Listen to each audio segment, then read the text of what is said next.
નમસ્કાર મિત્રો, આજે આપણે દસકાવાળી બાદબાકી સરળતાથી શીખીશું. 75 ઓછા 26. જો આ બાદબાકી આપણે કરવી હોય તો આપણને ખ્યાલ છે કે સૌ પ્રથમ એકમના અંકોની બાદબાકી કરીશું. તો અહીંયા 5માંથી 6 બાદ કરીશું. હવે આપણને ખ્યાલ છે કે 5 એટલે કે 5 એકમ એટલે 5 એક માંથી આપણે 6 એકમ એટલે કે 6 એક બાદ કરવા પડશે. અહીંયા જોશું આપણે 5માંથી 6 બાદ કરીએ તો 1 2 3 4 અને 5 વખત જ એકમ બાદ થઈ શકશે. એક એકમ બાદ થઈ શકશે નહીં. તેથી આપણે 7 દશકની અંદરથી એક એકમની જરૂર છે એટલે એક એકમ લઈશું. તો પરંતુ ખ્યાલ હશે કે 7 દશક એટલે કે 7 વખત 10 છે. તેમાંથી એક એકમની જરૂર હોય તો એક એકમ આપણે લાવી શકતા નથી, પરંતુ એક દશક લાવી શકીશું. તેથી 7 દશકમાંથી આપણે એક દશક લાવવું પડશે, જે 5 ઉપર લાવીશું.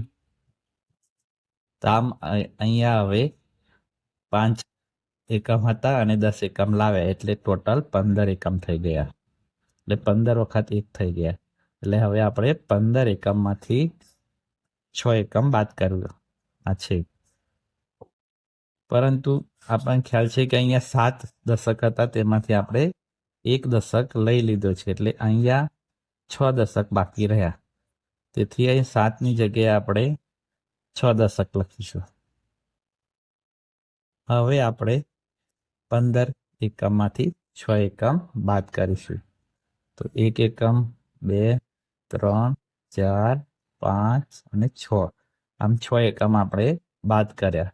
તો હવે કેટલા એકમ બાકી રહ્યા તો ગણીશું. ચલો, 1 2 3 4 5 6 7 8 9, એટલે 9 એકમ બાકી રહ્યા. તો અહીંયા લખીશું 9. આમ 5 એકમમાંથી 6 એકમ આપણે બાદ કરી દીધા. હવે આપણે દશકનો વારો આવ્યો.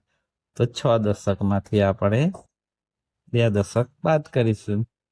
તો અહીંયા 1 દશક 2 દશક બાદ કરી દીધા.